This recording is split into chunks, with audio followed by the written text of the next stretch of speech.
Deuxième interdit, s'il te plaît, évite les hypocrites.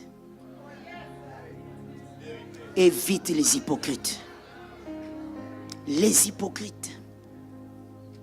Rappelle-toi toujours du verset, parce que quand je parle, quelqu'un peut dire, ah, mais maintenant ces personnes-là, est-ce qu'elles ne vont pas se transformer? Écoute, je ne parle pas de la transformation. Moi, je t'ai dit tout à l'heure, la Bible dit, soyez en paix avec tous. Si je suis en paix avec toi et que tu es hypocrite, je vais même prier pour toi. Dans mon livre, Le mariage n'est pas un jeu, j'ai dit ceci quelque part dans un chapitre, j'ai dit aux jeunes sœurs, parce que c'est un livre pour les jeunes sœurs et les jeunes frères, je dis, le cœur d'un païen n'est pas le cœur à prendre dans le mariage. C'est un cœur à présenter dans la présence de Dieu.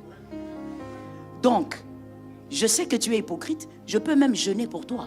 Mais ça ne veut pas dire que tu seras dans le premier cercle. Non. Dans le premier cercle des hommes à mission, il n'y a pas des hypocrites. Maintenant, on a déjà parlé des cercles, n'est-ce pas? Au milieu dans le cercle de Jésus, l'hypocrite, c'était qui? Il était dans le 40e cercle. Deuxième cercle. Deuxième cercle. Tu vas maintenant ce soir, je vais aller vite, tu vas comprendre pourquoi Jésus l'a gardé dans le deuxième cercle. Parce qu'avec les hypocrites, il faut avoir une stratégie. L'hypocrite est très dangereux. Pourquoi? Parce que l'hypocrite a de la jalousie. C'est ça que tu dois savoir. D'une manière ou d'une autre, tout hypocrite a une bonne dose de jalousie. Et le souci de l'hypocrite, c'est quoi? Tu ne mérites pas la place que tu as. Il ne te dit pas parce qu'il est hypocrite, n'est-ce pas? C'est ça même la définition. Mais son problème, c'est quoi? Quand il te regarde, il dit, lui, il a quoi de plus que moi? Il ne mérite pas cette église. Il ne mérite pas cette femme. Il ne mérite pas cet homme. Surtout dans les églises locales, les femmes des pasteurs souffrent. Tu verras une femme regarder. Notre pasteur, il est gentil, mais... Regarde bien comment je fais la tête. Elle est là à côté de toi. Notre pasteur, regarde même quand il parle, il est doux. Mais... sa femme... hypocrite. Le problème, c'est qu'elle s'est dit, cet homme-là ne mérite pas cette femme. Je vais choquer, je choque. Les hommes de Dieu, permettez-moi de choquer. Je vais te dire ceci. Tu vois le papa, l'homme de Dieu que tu vois ici, c'est le papa de l'église. À la maison, c'est quelqu'un d'autre. Tu vois quand il vient ici, il dit Alléluia. Faut pas regarder là-bas. J'ai fui. Je viens de l'autre côté. Évitez tout foudroiement. Quand il vient, il dit Alléluia. Mademoiselle, tu vois le Alléluia là? C'est avec un autre ton qu'il parle à sa femme quand il est en colère. La colère qu'il va manifester auprès de sa femme, il ne va jamais le manifester auprès de vous les fidèles. Vous savez pourquoi? Parce qu'il sait que sa femme comprend. Toi, s'il le fait, tu quittes l'église.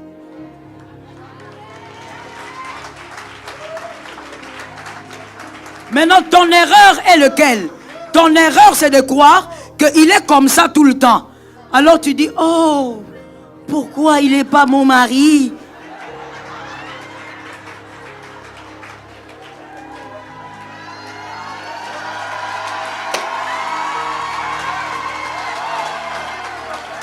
Refuse l'hypocrisie. Pourquoi il n'est pas ton mari? Moi, j'ai un mari par la grâce de Dieu qui a un cœur extraordinaire. J'ai dit, son cœur est extraordinaire. Quand il parle même à tout le monde, oh là là. Il faut écouter comment il les éloge sur son cœur. Et c'est vrai, il a un cœur extraordinaire. Mais c'est que les gens ne savent pas. C'est qu'à la maison, quand il veut me reprocher de quelque chose, maman, la manière dont je vais sursauter, comme si c'est l'enlèvement. Je te dis. Parce que, comme il n'a pas tendance à crier, il n'est pas comme ça tout le temps. Quand il n'est pas content là, tu ne vas pas rester là. Mais il y a certaines attitudes qu'il ne se gêne pas à manifester devant sa femme. Il sait que sa femme comprend. C'est sa femme. Mais il sait que s'il le fait à l'église, il y a des gens qui ne comprendront pas. Et donc, il est en train de gérer les fidèles selon leur niveau spirituel. Toi, Toi, tu ne peux pas être dans l'hypocrisie en train de dire, pourquoi moi je ne suis pas à la place de cette femme-là? Moi, je suis meilleur. En quoi tu es meilleur? En quoi tu es meilleur? Quelque part, si tu vois cet homme-là, c'est parce que cette femme-là est quelque part. En quoi tu es meilleur? Comment peux-tu te taper la poitrine pour une destination que tu n'as jamais faite? Tu n'es jamais monté dans l'avion, mais tu dis non, moi l'avion, c'est rien. Je réchoque, hein?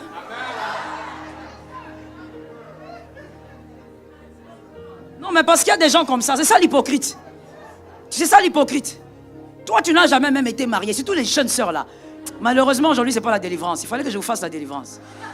Les jeunes sœurs là, tu n'as jamais été marié, tu n'as même pas fait avec un fiancé 4 mois. Tes relations, c'est toujours d'un jour, 3 jours, on te plaque. Mais toi, tu es là en train de dire, ah, moi, si j'étais à la place de maman, si j'étais à la place. Est-ce que toi, tu connais ce que c'est les mariages? Toi, tu connais ce que c'est vivre avec un homme de Dieu? Tu viens, tu lui dis, écoute, chérie, il y a un problème ici avec les enfants. Je suis en prière.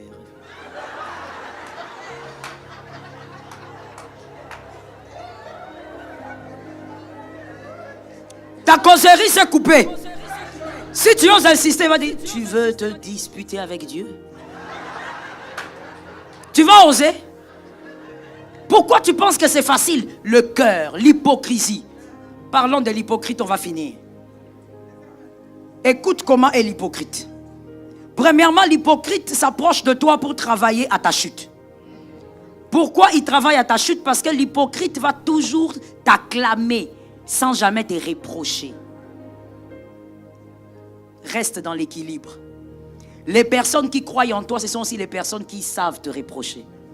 Que là, tu as mal fait. Tu sais, maman, ce jour-là, tu avais mal parlé, tu as lésé les gens. Tu dois avoir quelqu'un comme ça dans la vie. Parmi les amis de la destinée, tu dois en avoir. Quelqu'un qui n'a pas peur de tes ailes là que tu fais. Qui va s'approcher près de toi poliment, mais qui te dira, tu sais, ce jour-là, il y a des gens qui ont été déçus. Trouve un moyen pour réparer. Ça, c'est un ami de la destinée. Mais l'hypocrite, il va toujours te célébrer. L'hypocrite veut te voir chuter. 1, 2. L'hypocrite ne parle pas de tes erreurs parce qu'il veut que les autres voient tes erreurs. Voilà pourquoi il ne te reproche pas. Parce qu'il veut que les autres voient tes erreurs et qu'ils en parlent. Ce n'est pas qu'il ne voit pas. Écoute, mon frère, écoute-moi bien. Tout hypocrite voit bien. Il voit tes erreurs, mais sa joie, c'est que les autres parlent de toi. Que les autres te critiquent. Et lui, il est là. Et attention, bien aimé, peut-être que tu as un ami comme ça, écoute la sagesse. Tu viens de faire, de commettre une erreur, même toi-même tu réalises que, ah là, en tout cas, j'ai mal fait. Tu demandes à ton ami, il te dit, oh non, c'était pas grave. Ah, les gens parlent trop. Attention. Attention. Tu dois avoir un ami qui te dit, bon, écoute, moi, je n'ai pas vu quelque chose de grave, mais peut-être que les gens ont raison. Alors répare. Mais l'hypocrite ne te dira jamais, répare. Il ne parle jamais de tes défauts. Tu as changé 5 copines dans une année. Il t'acclame. Tu es défaillant. Ah oui, les filles là sont trop fières. Il faut changer. Hypocrite, il cherche ta chute. Troisièmement, l'hypocrite s'organise pour que toutes tes relations soient mauvaises à tes yeux. C'est-à-dire, il viendra te dire, tel ne t'aime pas, tel n'est pas bien, tel, il a fait ceci. L'hypocrite va vouloir détruire toutes les relations qui sont autour de toi. Pourquoi? Il veut te garder pour lui. Parce que ce qu'on garde pour soi, on arrive à le contrôler. Le but, c'est de te contrôler. Et pour bien te contrôler, tu dois haïr les autres. Il va te faire haïr les autres.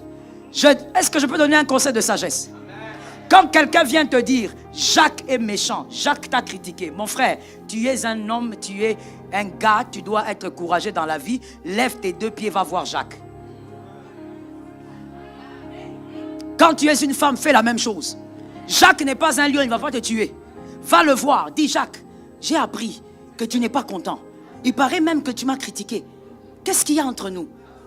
Mon frère, dans la vie, ne sois pas là en train de briser des relations à cause de ce que tu as entendu. Ne te limite pas à entendre. Il y a des gens, je l'ai dit au début, le mal est plus proche de toi que tu ne le penses. Il y a des gens qui vont seulement travailler de manière très malsaine à éloigner les gens près de toi. Tu sais, tel ne t'aime pas. D'ailleurs, ce jour-là, le jour de ton anniversaire, il t'a critiqué. Va voir celui qui t'a critiqué. C'est ça que même la Bible dit. Si tu as un problème avec ton frère, va le voir. Dis-lui, mon frère, tu m'as critiqué, est-ce qu'il y a un problème? Il faut avoir le courage. Toi-même, si tu es dans la salle, tu es hypocrite. Que Dieu te délivre. Ah oui. Il faut que Dieu te délivre par sa grâce. L'hypocrite aime s'accaparer des gens. Je viens de le dire. L'hypocrite va vouloir s'accaparer de toi. Tu n'arrives plus à bouger. Est-ce que je peux parler? Je peux choquer ici? Dans l'église locale, attention avec ces gens de serpents. Les personnes qui viennent et vous remarquez qu'ils commencent à s'accaparer de votre papa.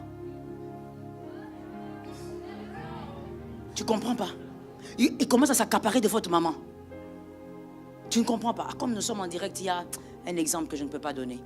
J'évite cet exemple-là. Parce que c'est connu dans notre pays. Alors j'évite ça. Mais ça s'est passé dans l'église locale.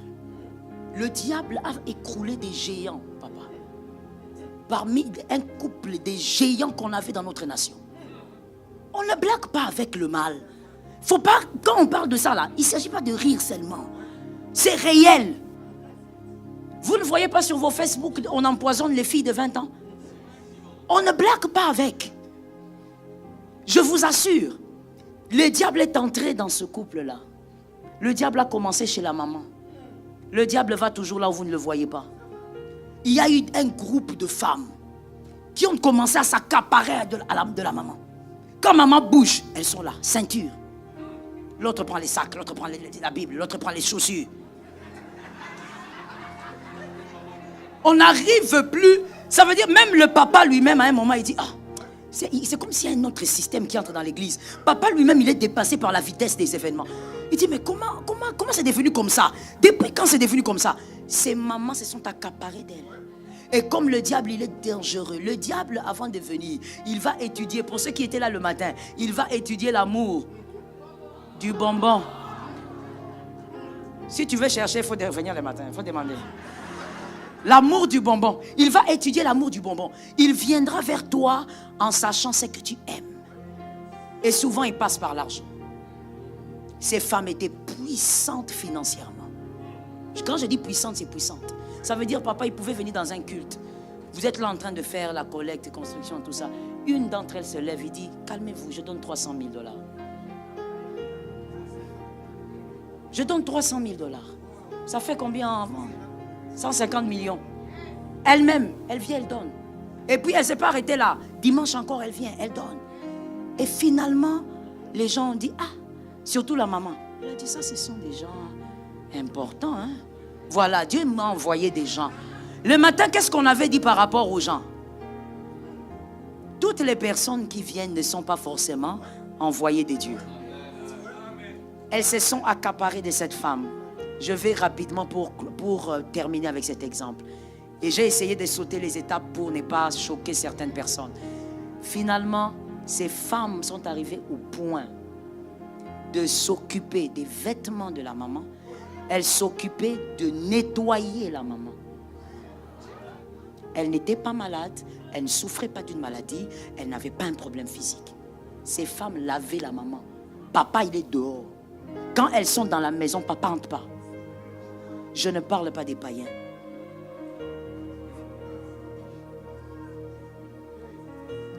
Je veux terminer en te réchauffant encore et je vais passer vite. Parce que je sais que certains Congolais ne peuvent pas ne pas connaître ça. C'est que la maman, le divorce, depuis longtemps, aujourd'hui ça fait des années, on a perdu ce couple puissant. Le diable ne blague pas. Le divorce est arrivé. Mais pourquoi c'est arrivé? Pas parce que ces femmes s'accaparaient seulement de la maman. Parce que la maman est devenue lesbienne à cause de ces femmes. Celle qui prêchait l'évangile. Maman, quand elle te prêche l'évangile, elle dit que les paralytiques viennent comme ça. Les paralytiques se mettent là, ils marchent. Je ne parle pas du 3e siècle. Je parle de ce que nous avons vécu. Les paralytiques marchent. Les aveugles voient. Pas de faire semblant là, non. Pas des gens qu'on a cherchés, qu'on fait un théâtre. Non. Des aveugles depuis la naissance. Les yeux s'ouvrent. Les yeux s'ouvrent. Mais écoute, c'est ce que je te disais tout à l'heure. Quand tu es une source de bénédiction, n'oublie pas que le serpent, il te regarde. Il te surveille. Rappelle-toi de ce que j'ai dit du diable. Le diable n'aime pas les nouvelles gloires. Lui, il est déjà dans une ancienne gloire. C'est comme ça que ça s'est passé, révérend. Elle est devenue lesbienne, mère des grands enfants. Le dernier, je pense même qu'il doit être peut-être pasteur. Il est déjà grand, il a des enfants aussi. Comment une femme de Dieu peut tomber si bas? Pourquoi? Parce que quand les choses arrivent, vous les minimisez dans l'église. Quelqu'un ne peut pas venir à l'église et commence à s'accaparer de votre maman. Et s'accapare de votre pasteur. Qu'est-ce qu'il cherche? L'homme de Dieu, il est le papa de tous. La servante de Dieu est la maman de tous. Il ne doit pas avoir des gens là, même s'il y a de l'ordre, même s'il y a un certain protocole. Mais attention, il ne doit pas avoir des gens. Une dame, elle n'est pas dans le service d'accueil, rien. Et elle vous dit, quand moi je refuse, vous n'allez pas entrer. Si moi je dis que maman ne va pas vous recevoir, elle ne va pas vous recevoir. C'est qui? Il y a des gens qui partent dans l'église avec l'autorité de Jézabel. Avec l'autorité des pitons. Elle est dans l'église, elle a déjà un objectif. Elle vous observe. Elle voit comment c'est une église puissante. Elle voit déjà les 5 ans à venir. Elle commence à travailler aujourd'hui. Il commence à travailler aujourd'hui. Voilà pourquoi quelque part je te dis, quand les gens s'approchent de vous, vous êtes adulte, vérifiez pourquoi ils sont là. Il y a toujours quelqu'un qui est là. L'hypocrite s'accapare des gens. Il veut lui-même contrôler la personne. Il veut que tout ce qu'il va te dire que tu acceptes. N'est-ce pas que lorsque vous restez plus avec quelqu'un, vous aurez tendance, même si vous l'ignorez, vous aurez tendance à accepter certaines choses qu'il dit sans réfléchir. Vous n'allez plus réfléchir. Il va te dire une chose, tellement que tu es habitué avec lui. Il va te dire une chose, tu dis, ok, on va faire. Il t'a déjà. Que Jésus nous sorte de là.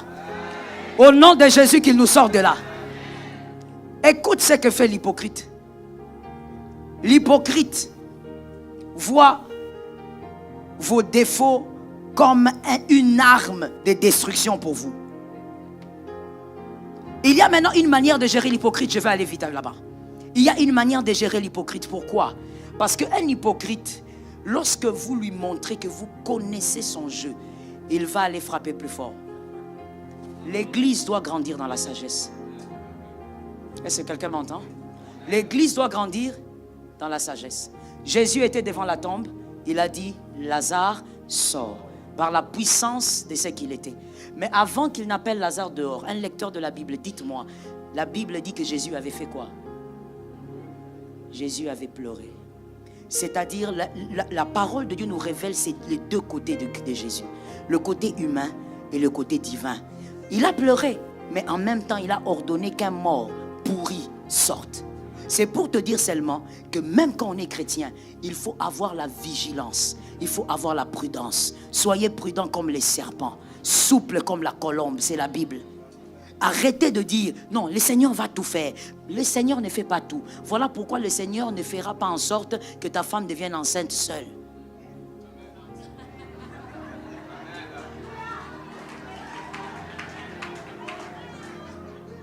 Dieu, donne-nous des enfants, donne-nous des enfants. Tu t'enfermes en retraite. Dieu, donne-nous des enfants. L'enfant là va venir comment? Papa, sors de la retraite. Attrape ta femme. Dieu ne fait pas tout. Et Dieu veut que ça soit comme ça. C'est une manière de nous responsabiliser. Dieu ne nous bébifie pas. Il veut nous responsabiliser. Bien-aimé, tu dois être vigilant. L'hypocrite ne lui montre jamais que tu comprends son jeu. Maintenant, je parle de Judas. C'est pourquoi vous voyez, papa, que Jésus a laissé Judas au milieu des 12. Jésus savait qu'il était traître. Mais qu'est-ce que Jésus fait encore de plus grave? Il s'organise pour que Judas soit le trésorier. Il sait que c'est lui le traître, mais il lui donne des responsabilités. Des responsabilités, mais Judas ne s'approche pas de la première ceinture. Il reste là-bas. Pourquoi Jésus a permis que Judas soit trésorier? Parce qu'un hypocrite, il faut jouer au jeu de l'ignorance. Avec lui, il faut te faire ignorant. Tu te fais ignorant, c'est-à-dire tu ne lui montres pas que tu connais son jeu. Pourquoi? C'est pour être capable de vaincre ses manigances. Est-ce que quelqu'un m'entend? Un hypocrite joue au jeu de l'ignorant. Tu connais tout, mais fais comme si tu ne connais pas. En même temps, tu le gardes à la 2e ou à la 3e ceinture. Il reste là. Mais le fait que tu l'as responsabilisé, il croit que tu lui fais... Il croit que tu lui fais confiance. C'est ça. J'ai pris cet exemple parce que c'est Jésus lui-même qui l'a fait. Ce n'est pas un apôtre. C'est notre grand modèle. Il lui a responsabilisé pour lui faire croire que je te fais confiance. Et lui, il était le seul à voir la caisse. Il dit voilà, Pierre ici, tout le monde ici, tout le monde, ils ne font rien. C'est moi qui ai la caisse. Or, Jésus est en train de jouer un jeu. Tu laisses l'hypocrite là, loin de toi. Mais tu joues au jeu de l'ignorance. Est-ce que quelqu'un m'entend? C'est une manière pour toi de protéger tout ce qui t'appartient. Et c'est une manière pour toi de protéger ta propre vie parce que tu es une source de bénédiction. Celui qui s'expose face à l'hypocrite finira par tout perdre. Fais attention à ça. Je finis en te disant, n'oublie pas que Ruth a été récompensée à cause de la révélation. Elle a suivi la bonne personne.